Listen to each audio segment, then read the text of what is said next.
students, welcome to PNMRC e-learning classes. Students, today we are going to start our new topic, that is probability of chapter number 3, that is data handling. Chapter 3 ही है पर topic new है, that is probability. Now what is probability? होता क्या है probability? Probability basically means the possibility of occurrence of some events. मतलब क्या हुआ इसका? For example के साथ आपको समझाऊंगी. If I say you that I think it might rain, अगर मैं ये कहूँ कि आज बारिश होगी, तो बारिश हो भी सकती है और बारिश नहीं भी हो सकती. ये पॉसिबिलिटी है, होने की भी हो सकती है, नहीं भी हो सकता. सो इट माइट रेन और नॉट, हो भी सकती है, नहीं भी हो सकती. दूसरा एग्जाम्पल के साथ समझाती हूँ मैं. If I toss a coin, अगर मैं एक कॉइन को टॉस करूँ, हैज़ टू साइड. अब दोबारा कॉइन के जो होते हैं वो दो साइड होते हैं, वन इज़ हेड होता है और अनदर इज टेल. एक साइड हेड होता है, दूसरी side tail. So when I toss it, there can be a chance that the coin when fall show head और it can also show tail. अगर मैं उसको टॉस करूँगी तो टॉस करने के बाद जब कॉइन नीचे गिरेगा तो हो सकता है कि हेड भी आए और हो सकता है कि टेल भी आए. पॉसिबिलिटी है इसके अंदर. आप ये नहीं कह सकते नहीं हेड ही आएगा, नहीं, हेड भी आ सकता है और टेल भी आ सकता है. So both the outcomes are possible. तो दोनों के दोनों में से कोई सा भी आउटकम आ सकता है, हेड भी आ सकता है और टेल भी आ सकता है. एक और एग्जाम्पल के साथ समझाती हूँ आपको.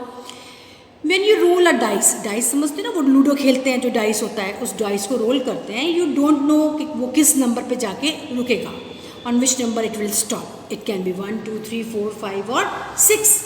सो in this case there are equal possibility of getting any number. कोई भी नंबर आ सकता है, 1 भी आ सकता है, 4 भी आ सकता है, 6 भी आ सकता है. तो पॉसिबिलिटी कुछ भी हो सकती है.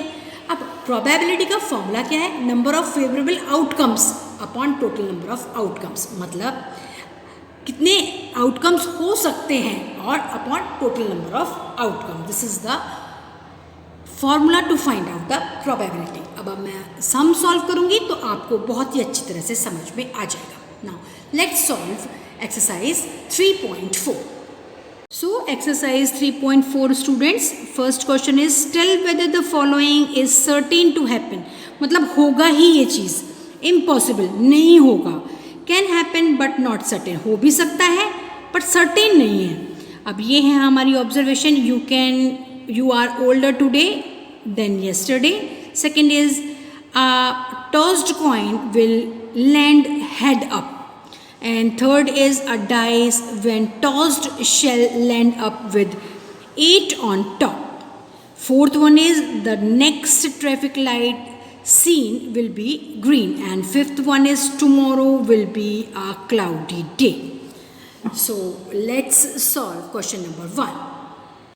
तो फर्स्ट पॉसिबिलिटी है हमारी you are older today than yesterday. मतलब कल से ज़्यादा ओल्ड हो गए हो आप आज, मतलब कल से बड़े हो गए हो आप आज. सही बात है. Yes it is certain to happen. Yes ऐसा ही तो होगा. कल हम एक दिन छोटे थे, आज एक दिन बड़े हैं. सेकेंड क्वेश्चन है a tossed coin will land head up. अगर मैं कॉइन को टॉस करूं तो हेड ही आएगा. तो क्या ऐसा पॉसिबल है? Can happen but not certain. हो भी सकता है हेड आ जाए और ऐसा भी हो सकता है कि ना भी आए. Can happen but not certain. Third है आपका a die will toss shall land up with 8 on top. अब डाइस को अगर मैं क्या नाम फेंकूँ तो 8 आएगा. ऐसा इम्पॉसिबल है. क्यों इम्पॉसिबल है? क्योंकि डाइस में 6 ही नंबर होते हैं, 8 तो होते ही नहीं हैं. तो कैसे आएगा? तो it is impossible. And fourth is the next traffic light seen will be green. तो नेक्स्ट ट्रैफिक लाइट जो है वो अब ग्रीन होगी. हो भी सकती है green. Can happen but not certain. And fifth one is tomorrow will be cloudy day. इसमें भी can happen but not certain. हो भी सकता है कल क्लाउडी हो सकता है कल क्लाउडी ना हो. तो can happen but not certain. Now let's solve question number 2. अब क्वेश्चन नंबर 2 क्या है? There are 6 marbles in a box with numbers from 1 to 6. अब आपके एक बॉक्स के अंदर 6 मार्बल्स है. मार्बल्स मतलब कंचे जिसे आप खेलते हो. उसमें मार्किंग्स लगे हुए हैं 1 से लेकर 6 तक. ऑन ईच ऑफ देम, हर एक के ऊपर 1 से लेकर 6 तक मार्किंग लगी हुई है. अब फर्स्ट क्वेश्चन क्या है आपका? What is the probability of drawing a marble with number 2. इतनी क्या पॉसिबिलिटी है, क्या प्रोबेबिलिटी है कि मैं अगर हाथ डालूँ उस बॉक्स के अंदर 2 ही नंबर मेरे सामने आए. 2 नंबर वाला मार्बल मेरे हाथ में आए। सेकंड है what is the probability of drawing a marble with number 5।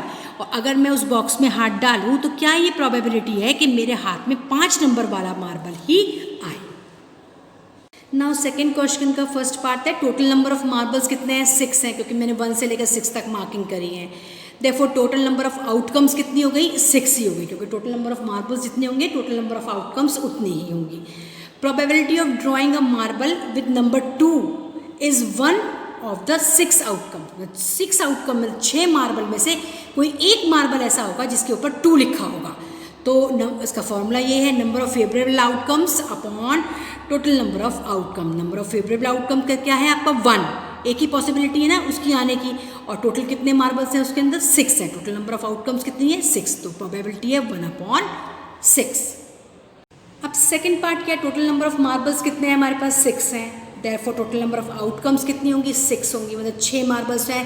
6 marble को अगर मैं बॉक्स में हाथ डालूँ तो 6 बार उठा सकती हूँ मैं। अब probability of drawing a marble with number 5, अगर नंबर 5 का मार्बल पॉप की प्रोबेबिलिटी क्या है कि वही मेरे हाथ में आएगा, is 1 out of the 6 outcomes. 6 में से कोई एक मार्बल होगा जिस पे 5 लिखा होगा वो मेरे हाथ में आएगा। So number of favourable outcomes upon total number of outcomes, ये फॉर्मूला है, that is 1/6 is the answer for this second part. Now third question है a coin flipped to decide which team starts the game. अब एक coin को आपका क्या है flip किया गया, ये डिसाइड करने के लिए कौन सी टीम जो है स्टार्ट करेगी गेम को। What is the probability that your team will start. This is the solution of question number 3 student. When a coin is flipped, अगर मैं कॉइन को फ्लिप करूँ, उछालूँ, तो टोटल नंबर ऑफ आउटकम कितनी है 2 है, या तो हेड है या टेल है, दोनों में से कोई एक आएगा। या 2 आउटकम्स है ना, या तो हेड आएगा या टेल आएगा।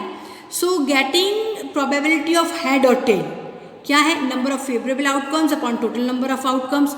अब हेड आएगा तो 1 आएगा out of 2, that is equal to 1/2।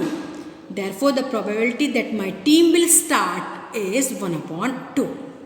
So student, this is the end of this exercise and this is the end of this chapter also. So you have to write all these question in your notebook. ये जो exercise है exercise 3.4 that you have to solve in notebook. और exercise 3.3 वाली जो exercise थी जो आपको किस में करनी है, वो आपको करनी है आपके ग्राफ बुक के अंदर। तो आप जो हैं ये वीडियोस देखते चले जाइए और उसको बुक्स को साथ साथ में सॉल्व करते चले जाइए, नहीं तो बहुत सारा जो वर्क है आपका एक साथ इकट्ठा हो जाएगा। So student, I and my video here only. Have a nice day. Thank you.